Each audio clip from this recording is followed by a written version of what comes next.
Hello, আসসালামু আলাইকুম dear students. তোমরা সবাই কেমন আছো? আশা করছি সবাই ভালো আছো, সুস্থ আছো।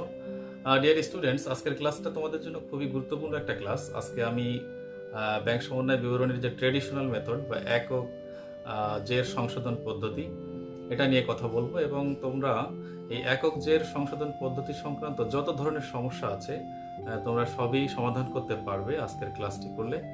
আসো ক্লাসে প্রবেশ করি।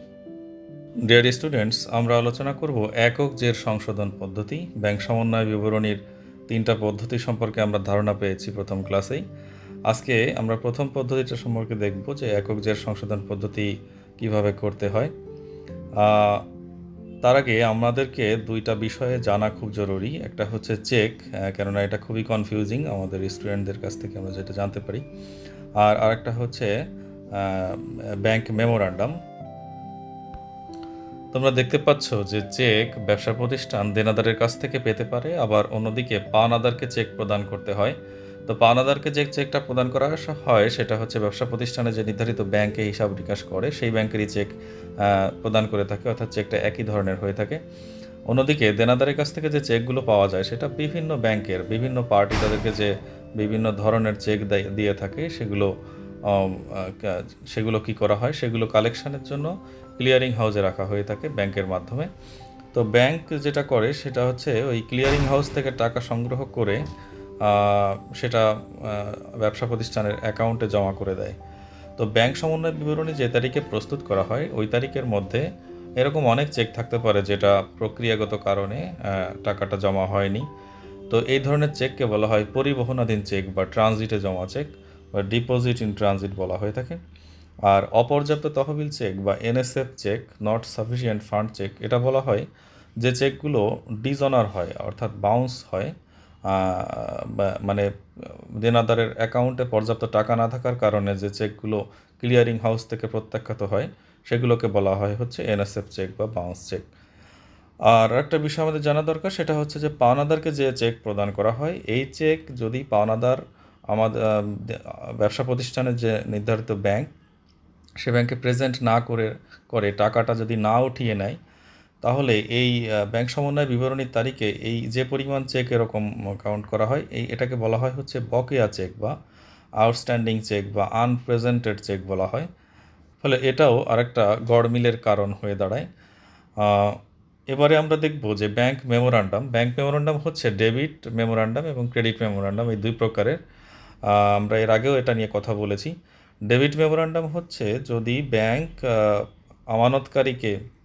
আমানতকারীর অজান্তেই কোনো কারণে অ্যাকাউন্ট ডেবিট করে থাকে এবং যেটা করে পরবর্তীতে সেই কারণ ব্যাখ্যাসহ একটা বিবরণী আমানতকারীকে প্রদান করে এবং আমানতকারী সেই বিবরণী অনুযায়ী পরবর্তীতে তার নগদান বই সংশোধন করে থাকে বা হালনাগাদ করে থাকে। তো অন্যদিকে ক্রেডিট মেমোরান্ডাম হচ্ছে যদি অ্যাকাউন্টকে ক্রেডিট করা হয়ে থাকে কোনো কারণে, তাহলে ক্রেডিট করা হলে সেই ব্যাখ্যাসহ সেটারও একটা বিবরণী আমানতকারীকে নির্ধারিত সময়ে দেওয়া হয় এবং সে অনুযায়ী আমানতকারী নগদান বই হালনাগাদ করে থাকে। এবারে দেখব যে ব্যাংক ডেবিট মেমোরান্ডামের মধ্যে কী কী বিষয় অন্তর্ভুক্ত থাকে।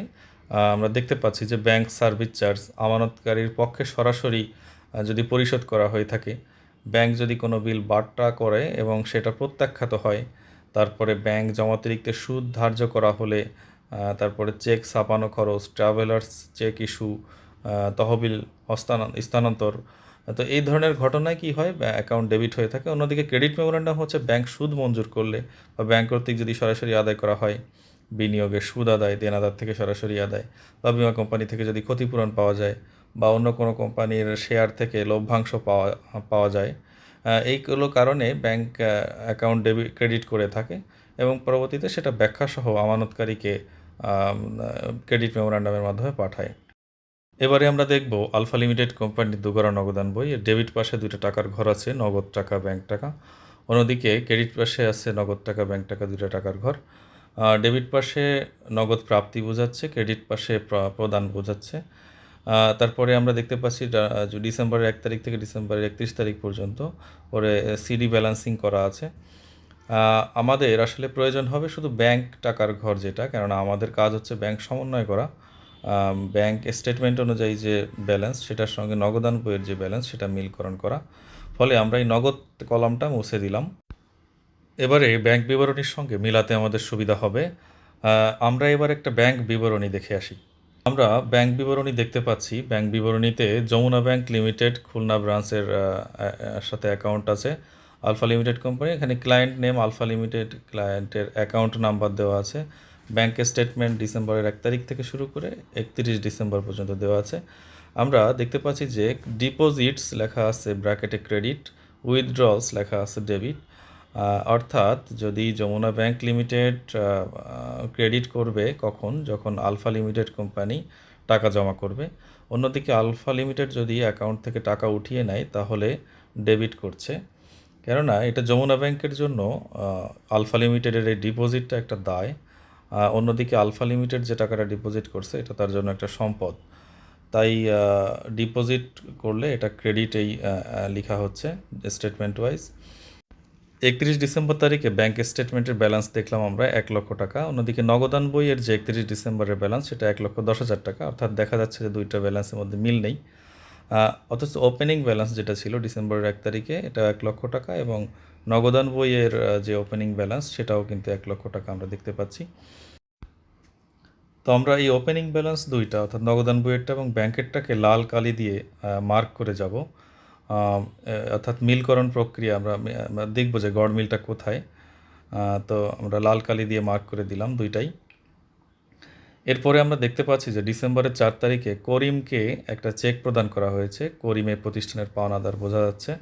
তো চেক নাম্বার 101 এটা দেওয়া হয়েছে তাকে 5,000 টাকা চেক। অন্যদিকে আমরা ব্যাংক স্টেটমেন্টেও দেখলাম চেক নাম্বার 101 ডিসেম্বরের 20 তারিখে পরিশোধ করা হয়েছে ব্যাংক থেকে। তো এটাও আমরা রেড মার্ক করে দিলাম। তারপরে আমরা দেখতে পাচ্ছি যে ডিসেম্বরের 6 তারিখে চেক নাম্বার 102 প্রদান করা হয়েছে রহিম নামক আরেকজন পাওনাদারকে, এটা 15,000 টাকা। আমরা এবার একটু ব্যাংক স্টেটমেন্ট দেখে আসি। আমরা দেখতে পাচ্ছি যে ব্যাংক স্টেটমেন্টের কোথাও 102 নাম্বার চেক প্রদান করা হয়নি, তার মানে এটা এখনও বকেয়া চেক বলা যায়।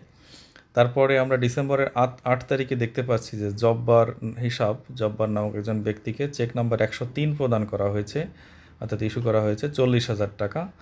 আমরা এবার একটু ব্যাংক স্টেটমেন্টে দেখে আসি যে এটা প্রদান করা হয়েছে ডিসেম্বর 29 তারিখে 40,000 টাকার একটা চেক প্রদান করা হয়েছে। ফলে এটা আমরা রেড মার্ক করে দিতে পারি। তারপরে আমরা দেখতে পাচ্ছি যে সালাম হিসাব চেক নাম্বার 104, এটা 10,000 টাকা। তো এটা 104 নাম্বার চেক, যেটা ডিসেম্বরের 18 তারিখে ব্যাংক থেকে প্রদান করা হয়েছে 10,000 টাকা, আমরা সেটাও রেড মার্ক করলাম। তারপরে আমরা ডিসেম্বরের 10 তারিখে দেখতে পাচ্ছি চেক নাম্বার 105, ব্র্যাকেটে লেখা আছে প্রদেয় বিল পরিশোধ, অর্থাৎ এটা প্রদেয় বিল পরিশোধের জন্য এই চেকটা প্রদান করা হয়েছে 30,000 টাকা। তো এটা ব্যাংক স্টেটমেন্টে আমরা কোথাও খুঁজে পাচ্ছি না, তার মানে এটা গড়মিলের একটা কারণ। তারপরে ডিসেম্বরের 14 তারিখে আমরা রফিক হিসাবকে দেখতে পাচ্ছি যে 106 নম্বর চেক প্রদান করা হয়েছে। ব্যাংক স্টেটমেন্টে 106 নম্বর চেক নম্বর পেয়েছি ডিসেম্বরের 22 তারিখে 25,000 টাকা। তো এটা রেড মার্ক করে দিলাম, অবদান বইয়েরটাও রেড মার্ক করে দিলাম। তারপরে আমরা দেখতে পাচ্ছি যে ডিসেম্বরের 27 তারিখে একটা কন্ট্রা ট্রানজ্যাকশন ছিল, অর্থাৎ ব্যাংকে 50,000 টাকা ঢুকেছে। ডিসেম্বরের 27 তারিখে আমরা স্টেটমেন্টে দেখতে পাচ্ছি যে 50,000 টাকা ব্যাংকে ডিপোজিট হয়েছে। সো এটা মিলে গেল, আমরা এটা রেড মার্ক করে দিতে পারি। তো তারপরে আমরা দেখতে পাচ্ছি যে সাদমান থেকে চেক পেয়ে ব্যাংকে জমা করা হয়েছে 10,000 টাকা। এই টাকাটা আমরা ব্যাংক স্টেটমেন্টে দেখতে পাচ্ছি না, অর্থাৎ সাদমান একজন দেনাদার, তার কাছ থেকে চেক পেয়ে কালেকশানের জন্য ব্যাংকে জমা দেওয়া হয়েছে, কিন্তু ব্যাংকে এখনও জমা হয়নি টাকাটা। তারপরে রায়হানের থেকেও একটা চেক পাওয়া গিয়েছে 80,000 টাকার, সেটাও দেনাদার থেকে চেক প্রাপ্তি, কিন্তু এই চেকটা ব্যাংকে জমা হয়নি। তার মানে এটা ক্লিয়ারিং হাউসে থাকতে পারে বা কোনো কারণে এটা প্রত্যাখ্যাত হতে পারে। আমরা আরেকটু পরে সেটা নিয়ে কথা বলবো। ডিয়ার স্টুডেন্টস, আমরা এবার দেখতে পেলাম যে মোট ডেবিট টোটাল হয়েছে এক্ষেত্রে নগদান বইয়ে 2,40,000 টাকা, এবং মোট ক্রেডিট টোটাল হয়েছে 1,15,000 টাকা। তো দুইটার ব্যবধান আসে কিন্তু 1,15,000 টাকা, কিন্তু এখানে ডিসেম্বর 31 তারিখে ব্যালেন্স সিডি লেখা আছে 1,10,000 টাকা।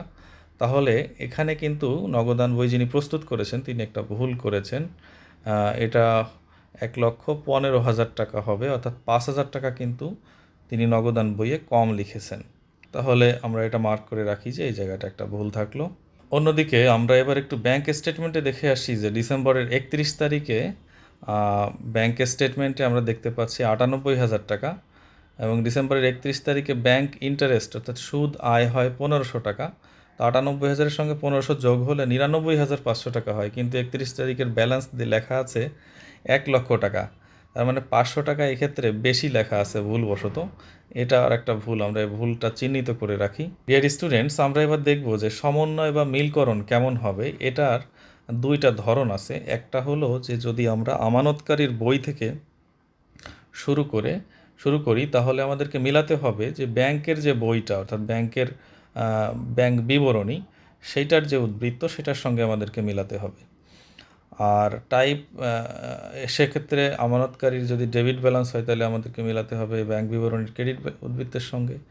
আর যদি আমানতকারীর বইয়ের ক্রেডিট উদ্বৃত্ত হয় তাহলে ব্যাংক বিবরণীর ডেবিট উদ্বৃত্তের সঙ্গে মিলে যাবে। আমাদের এক্ষেত্রে খেয়াল রাখতে হবে যে ব্যাংক বিবরণীর যে উদ্বৃত্ত এটা কোনো পরিবর্তন হবে না। যতটা সমন্বয় সংশোধনী প্রয়োজন সেটা আমাদেরকে করতে হবে। আমানতকারীর বইয়ের যে উদ্বৃত্ত সেটার সঙ্গে যোগ বিয়োগ যা ইচ্ছা আমরা করব, কিন্তু ব্যাংক বিবরণীর কে কোনো চেঞ্জ করা যাবে না। এবার আমরা টাইপ 2-তে দেখব যে যদি আমরা অঙ্ক শুরু করি ব্যাংক হিসাব থেকে অর্থাৎ ব্যাংক বিবরণী থেকে শুরু করি, ব্যাংক বিবরণীর উদ্বৃত্ত নিয়ে, তাহলে আমাদেরকে মিলাতে হবে, আমাদের টার্গেট হবে আমানতকারীর বইতে যে উদ্বৃত্তটা দেওয়া আছে সেইটা। এক্ষেত্রে আমানতকারীর বইয়ের উদ্বৃত্তের কোনো পরিবর্তন করা যাবে না। আমাদেরকে যেটা এডিট করতে হবে, যেটা চেঞ্জ করতে হবে বা সমন্বয় করতে হবে সেটা হলো ব্যাংক বিবরণী। আমরা এইবার পার্থক্যের কারণগুলো খুঁজে বের করি যে কী কারণে এই গড়মিল হলো। আমরা প্রথমেই দেখলাম যে ডিসেম্বরের 6 তারিখে 15,000 টাকা রহিমকে চেক প্রদান করা হয়েছিল। সে এই চেকটা ব্যাংকে এখনও চেকটা রহিম সাহেব উপস্থাপন করেননি, ফলে এটাকে আমরা বকেয়া চেক লিখতে পারি 15,000 টাকা। তারপরে আমরা দেখতে পাচ্ছি যে ডিসেম্বরের 10 তারিখে প্রদেয় বিল প্রদানের উদ্দেশ্যে একটা চেক প্রদান করা হয়েছিল, সেটা ছিল 30,000 টাকা। এটাকে আমরা অপরিশোধিত প্রদেয় বিল লিখতে পারি 30,000 টাকা, বা এটাকে বকেয়া চেকও লিখতে পারি আমরা। তারপরে আমরা দেখতে পাচ্ছি ডিসেম্বরের 27 তারিখে সালমান একজন দেনাদার, তার কাছ থেকে চেক পেয়ে সেটা ব্যাংকে জমা করা হয়েছিল, কিন্তু আমরা ব্যাংক বিবরণীতে এটা খুঁজে পাইনি। তার মানে এই সালমানের চেকটা ক্লিয়ারিং হাউস থেকে কালেকশন হয়নি, আমাদের অ্যাকাউন্টেও ক্রেডিট করা হয়নি। তো যেহেতু 27 তারিখে, সেহেতু 4 দিন, অর্থাৎ আজকে 31 তারিখ ডিসেম্বরের, এই 4 দিনেও যেহেতু কালেকশন হয়নি সেহেতু এটাকে অপর্যাপ্ত তহবিল চেক বা নট সাফিসিয়েন্ট ফান্ড চেক বলা যেতে পারে। এটা আমরা তাই লিখব যে অপর্যাপ্ত তহবিল চেক 10,000 টাকা। পরে ডিসেম্বরের 31 তারিখ অর্থাৎ আজকের তারিখ, ব্যাংক সমন্বয় বিবরণী প্রস্তুতের তারিখ যেটা, এই তারিখে 80,000 টাকার একটা চেক। তার মানে এটা এখনও পথে আছে বা এটা কোনো প্রক্রিয়ার আওতাধীন আছে। তাহলে এটাকে আমরা লিখতে পারি পরিবহনাধীন চেক বা ডিপোজিট ইন ট্রানজিট চেক, এটার পরিমাণ হবে 80,000 টাকা।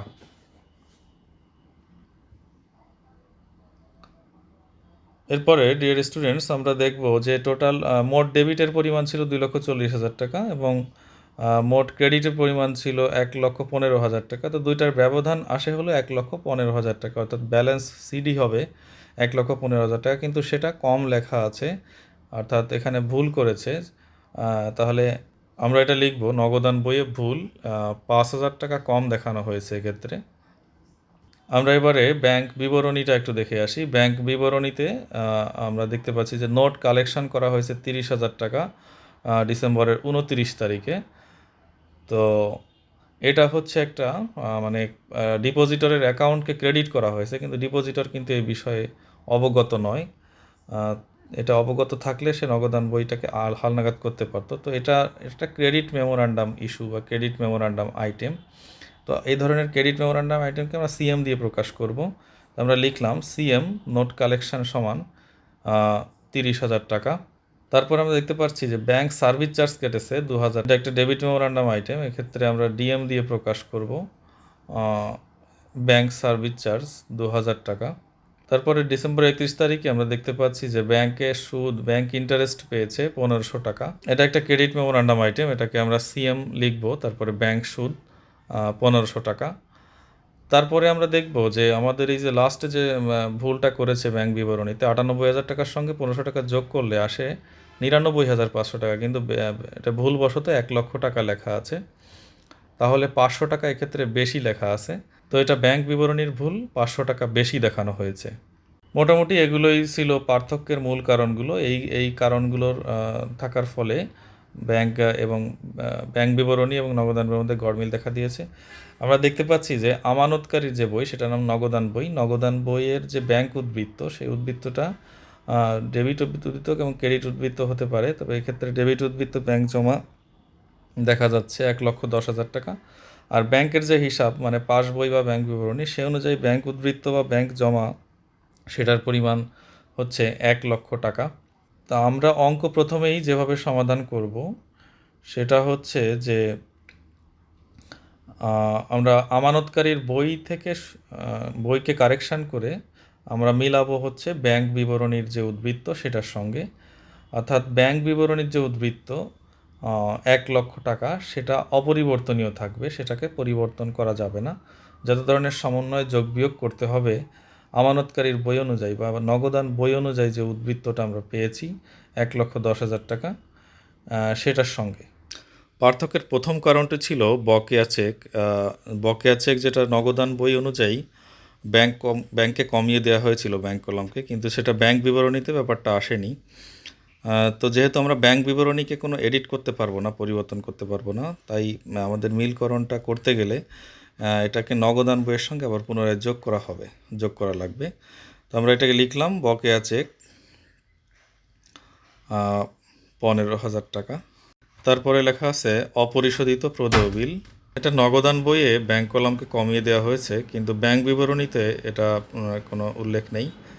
তাই এটা একই অবস্থা, এটাকে আমাদের যোগ করতে হবে, অপরিশোধিত প্রদেয় বিল। তারপরে আমরা দেখতে পাচ্ছি যে অপর্যাপ্ত তহবিল চেক, এটার পরিমাণ আছে 10,000 টাকা। তো অপর্যাপ্ত তহবিল চেক ব্যাংকে আমরা নগদান বইতে জমা দেখিয়েছি, কিন্তু ব্যাংক বিবরণীতে এটা জমা দেখাচ্ছে না। তো ব্যাংক বিবরণী যেহেতু পরিবর্তন করতে পারবো না আমাদেরকে, তাহলে নগদান বইকে এটা বিয়োগ করলে আমরা ব্যাংক বিবরণীর সাথে তখন মিলাতে পারবো। অপর্যাপ্ত তহবিল চেক বিয়োগ করতে হবে 10,000 টাকা। এরপরে আছে পরিবহনাধীন চেক, মানে ডিপোজিট ইন ট্রানজিট চেক 80,000 টাকা। এটাও ব্যাংক বিবরণীতে এটার উল্লেখ নেই, কিন্তু নগদান বইয়ের ব্যাংক কলামে আমরা এটা যোগ করে দেখিয়ে দিয়েছি। এখন এটাকে আমরা কমিয়ে দেব, পরিবহনাধীন চেক 80,000 টাকা।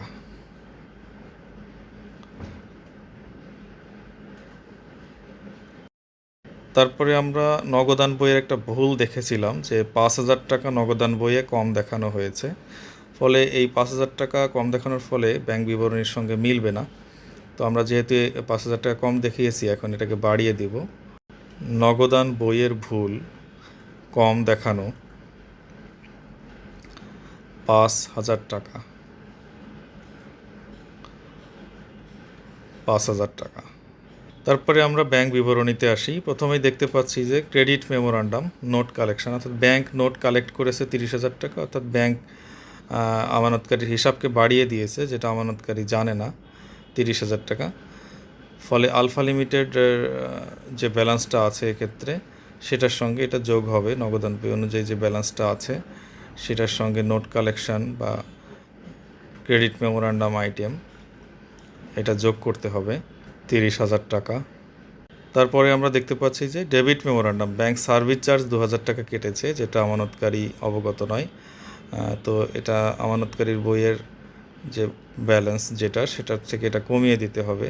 এটা ডিএম লিখে ব্যাংক সার্ভিস চার্জ 2,000 টাকা। তারপরে যেটা আছে, তারপরে আর একটা ক্রেডিট মেমোরান্ডাম আইটেম, ব্যাংক সুদ মঞ্জুর করেছে, এটা 1,500 টাকা। এটা নগদান বইয়ের উদ্বৃত্তের সঙ্গে যোগ করতে হবে, ব্যাংক সুদ 1,500 টাকা। তারপরে যেটা হচ্ছে ব্যাংক বিবরণীর একটা ভুল, এটা 500 টাকা ব্যাংক বিবরণীতে বেশি লেখা হয়েছে, কিন্তু আমরা ডিয়ার স্টুডেন্টস জানি যে আমরা ব্যাংক বিবরণীর যে উদ্বৃত্ত 1,00,000 টাকা এটাকে আমরা এডিট করতে পারবো না, কেননা আমাদের এই অঙ্কটা হচ্ছে সিঙ্গেল ব্যালেন্স কারেকশন মেথড। হ্যাঁ, একটা জেরকে আমরা পরিবর্তন করতে পারবো। তো আমরা পরিবর্তন করছি এই মুহূর্তে আমানতকারীর যে জের, যেটা নগদান বইয়ের উদ্বৃত্ত, সেটাকে পরিবর্তন করছি। তো ব্যাংক কি করেছে, 500 টাকা ভুলবশত বেশি লিখেছে, তাদের যে ব্যালেন্স তার সঙ্গে অতিরিক্ত 500 টাকা যোগ করা আছে। তো আমাদের নগদান বইয়ের যে উদ্বৃত্ত সেটার সঙ্গেও আমরা 500 টাকা যোগ করে দিব, তা না হলে ব্যাংক বিবরণীর ব্যাংক উদ্বৃত্তের যে ব্যালেন্স সেটার সঙ্গে মিলবে না। তো আমরা এটা যোগের পাশে লিখব, ব্যাংক বিবরণীতে ভুল বেশি দেখানো 500 টাকা। এবারে আমরা যোগ বিয়োগ করি। যোগ আইটেমগুলোকে যদি আমরা মোট যোগ করি তাহলে এর পরিমাণ আসবে 82,000 টাকা। অন্যদিকে বিয়োগের যে আইটেমগুলো সেগুলো যদি আমরা যোগ করি তাহলে আসবে 92,000 টাকা। তাহলে আসবে 92,000 টাকা। তো 92,000 টাকা বিয়োগ করতে হবে আর যোগ করতে হবে 82,000 টাকা। তাহলে 1,10,000-এর সঙ্গে 82,000 যোগ হলে 1,92,000 টাকা, এবং সেটার থেকে যদি 92,000 মাইনাস হয় তাহলে 1,00,000 টাকা, যেটা আসলে ব্যাংক বিবরণী অনুযায়ী যে ব্যাংক উদ্বৃত্ত বা ব্যাংক জমা সেটার সঙ্গে মিলে যাবে। ডিয়ার স্টুডেন্টস, তোমাদের সুবিধার্থে আমি এই টাইপ 1 প্রবলেমের জন্য একটা সূত্র তৈরি করে রেখেছি, তোমরা একটা স্ক্রিনশট নেবে এই মুহূর্তে। এই সূত্র অনুযায়ী এই টাইপ 1-এর যত ধরনের সিঙ্গেল ব্যালেন্স কারেকশানের অঙ্ক আছে সেগুলো তোমরা সমাধান করতে পারবে। আমি একটু সূত্রটা তোমাদের বুঝিয়ে দিচ্ছি যে এখানে এ বি দিয়ে দুইটা পার্থক্য করা আছে, অর্থাৎ আমানতকারীর বই অনুযায়ী যদি ব্যাংক জমা দিয়ে আমরা শুরু করি তাহলে আমাদের যোগ বিয়োগের যে আইটেমগুলা এইগুলাই থাকবে, এবং আমরা শেষে এ লেখা আছে, দেখো এতে লেখা আছে ব্যাংক বিবরণী অনুযায়ী ব্যাংক উদ্বৃত্ত। অর্থাৎ যদি নগদান বই অনুযায়ী ব্যাংক উদ্বৃত্ত দিয়ে শুরু করি তাহলে শেষে ব্যাংক বিবরণী অনুযায়ী যে ব্যাংক উদ্বৃত্ত সেটার সঙ্গে মিলবে। বিতে লেখা আছে আমানতকারীর বই অনুযায়ী যে ব্যাংক জমাতিরিক্ত। তো এটাকে আমরা অঙ্কে যে সমস্যাটা পাবো সেটাকে আমরা ব্র্যাকেট দিয়ে লিখব। ব্র্যাকেট মানে হচ্ছে নেগেটিভ। আমরা যদি বলি যে আমার -500 টাকা প্রফিট হয়েছে তাহলে আমরা এটাকে বুঝি যে আসলে এটা আসলে ক্ষতি, হ্যাঁ, বা 500 টাকা ক্ষতি। -500 প্রফিট হতে পারে না। তো এক্ষেত্রে ব্যাপারটা ঠিক তাই, যে আমার কাছে যে -500 টাকা আমার ব্যাংক জমা, আর তার মানে হচ্ছে যে আমার 500 টাকা ব্যাংকে নেই, আমরা ব্যাংকে লোন করা হয়েছে 500 টাকা। এই জন্য আমরা ঠিক এভাবে লিখব। যোগ বিয়োগের এই আইটেমগুলো অপরিবর্তিত থাকবে। তারপরে দেখো তোমরা অঙ্ক শেষে বিতে লেখা আছে যে ব্যাংক বিবরণী অনুযায়ী ব্যাংক উদ্বৃত্ত, তখন এই যে ব্যালেন্সটা পাবো আমরা সেটা নেগেটিভ আসবে, এবং আমরা এটাকে পরিবর্তন করে লিখতে পারি যে ব্যাংক বিবরণী অনুযায়ী ব্যাংক জমাতিরিক্ত। তখন আমরা ব্র্যাকেটটা উঠিয়ে দেবো, মাইনাসটা উঠিয়ে। এবারে ডিয়ার স্টুডেন্টস, আমরা টাইপ 2-তে যাব। টাইপ 2-তে ব্যাংক বিবরণী অনুযায়ী যে উদ্বৃত্ত দেওয়া আছে সেই উদ্বৃত্ত থেকে আমরা আমানতকারীর বই বা নগদান বইয়ের যে উদ্বৃত্ত সেটার সঙ্গে মিলকরণ করব। তো এই ক্ষেত্রে আমানতকারীর বই বা নগদান বইয়ের যে উদ্বৃত্তটা দেওয়া আছে সেটার কিন্তু কোনো পরিবর্তন করা যাবে না। যত ধরনের যোগ বিয়োগ বা সমন্বয় করা দরকার সেটা আমরা ব্যাংক বিবরণী অনুযায়ী যে উদ্বৃত্ত আমরা পেয়েছি সেটাতে করব। তো ব্যাংক বা পাস বই অনুযায়ী আমরা যে ব্যাংক উদ্বৃত্ত পেয়েছি সেটা ব্যাংক জমার পরিমাণ 1,00,000 টাকা। এই 1,00,000 টাকার সঙ্গে আমরা যোগ বিয়োগ করব, আর আমাদের উদ্দেশ্য থাকবে যে আমানতকারীর বই অনুযায়ী যে ব্যাংক জমা 1,10,000 টাকা সেটা মিলানো। এইটাতে কিন্তু কোনো এডিট করা যাবে না 1,10,000 টাকার ক্ষেত্রে। এবারে পার্থক্যের কারণগুলো আবার দেখি। বকেয়া চেক, যেটা নগদান বইয়ের ব্যাংক ব্যালেন্স থেকে টাকাটা কমিয়ে দেওয়া হয়েছে বা ক্রেডিট করা হয়েছে, সেটাকে আমরা ব্যাংক উদ্বৃত্ত থেকে এবার কমিয়ে দেব, কেননা আমাদের এবার উদ্দেশ্য হচ্ছে নগদান বই অনুযায়ী যে উদ্বৃত্ত সেটাকে মিলানো, এবং সেটা এডিট করা যাবে না। তাহলে ব্যাংকের যে উদ্বৃত্ত ব্যাংক বিবরণী অনুযায়ী যে ব্যাংক জমা সেটাকে কমাতে হবে। তো এক্ষেত্রে বকেয়া চেক বিয়োগ করতে হবে। তারপরে আছে অপরিশোধিত প্রদেয় বিল। এটাও নগদান বইয়ের যে ব্যাংক উদ্বৃত্ত সেখান থেকে টাকা কমিয়ে দেখা হয়েছে। তাহলে ব্যাংক বিবরণী অনুযায়ী যে ব্যাংক উদ্বৃত্ত সেটার থেকে এবার কমিয়ে দেখাতে হবে, কেননা আমাদের আলটিমেট টার্গেট হচ্ছে যে আমানতকারীর বই অনুযায়ী যে উদ্বৃত্ত সেটা মিলানো। তারপরে আমরা দেখতে পাচ্ছি অপর্যাপ্ত তহবিল চেক 10,000 টাকা। এটা নগদান বইতে জমা দেখানো হয়েছে, কিন্তু ব্যাংক বিবরণীতে এটা পাওয়া যায়নি। তো আমরা এখন এটাকে যোগ করব, যোগ করে ব্যাংক বিবরণী অনুযায়ী যে ব্যাংক জমা সেটাকে বৃদ্ধি করব, তা না হলে নগদান বইয়ের যে উদ্বৃত্ত সেটার সঙ্গে মিলবে না। তারপরে আমরা দেখতে পাচ্ছি যে পরিবহনাধীন চেক 80,000 টাকা, এটাও নগদান বইতে জমা করা হয়েছিল, কিন্তু ব্যাংক বিবরণীতে এটার কোনো ইফেক্ট দেখানো হয়নি।